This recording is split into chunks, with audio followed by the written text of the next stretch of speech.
أعوذ بالله من الشيطان الرجيم بسم الله الرحمن الرحيم قل أرأيتم شركاءكم الذين تدعون من دون الله أروني ماذا خلقوا من الأرض أم لهم شرك في السماوات أم آتيناهم كتابا فهم على بينة منه بل يعد الظالمون بعضهم بعضا إلا غرورا صدق اللہ العظیم۔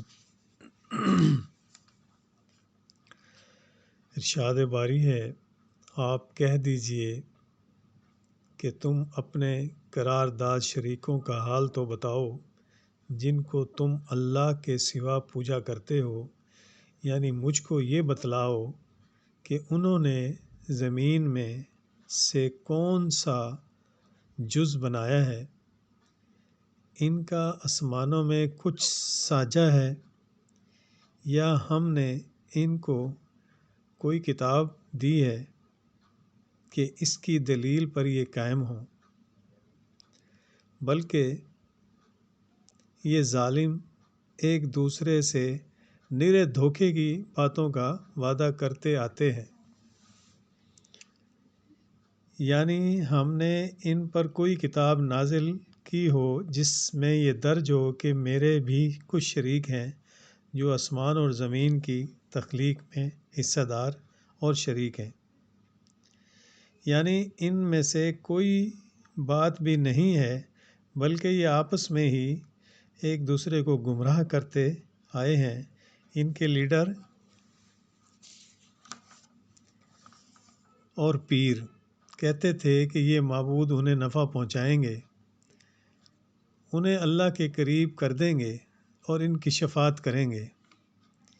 یا یہ باتیں شیاطین مشرکین سے کہتے تھے، یا ان سے وہ وعدہ مراد ہے جس کا اظہار وہ ایک دوسرے کے ساتھ سامنے کرتے تھے کہ وہ مسلمانوں پر غالب آئیں گے، جس سے ان کو اپنے کفر پر جمے رہنے کا حوصلہ ملتا تھا۔ اس میں ایک یہ بھی ناظرین جز شامل ہوتا ہے کہ ہم لوگ اطیع اللہ و اطیع الرسول، قرآن اللہ اور قرآن میں حکم ہے اللہ اور رسول کی بات، اب ان کو ہم چھوڑ کے اپنے شرکاء بنائے ہوئے ہیں جس کی ہم کہنا مانتے ہیں۔ اب ہم مجھے بتائیں کہ اس آیت کو جب قرآن کہے گا قیامت کے دن،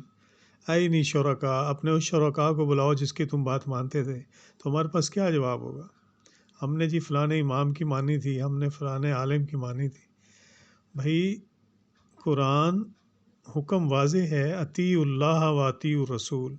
رسول سے بڑا کون بتانے والا ہے؟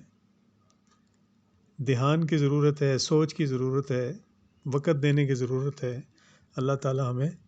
اس لائن کے اوپر لگائے اور ہمیں سمجھ دیں۔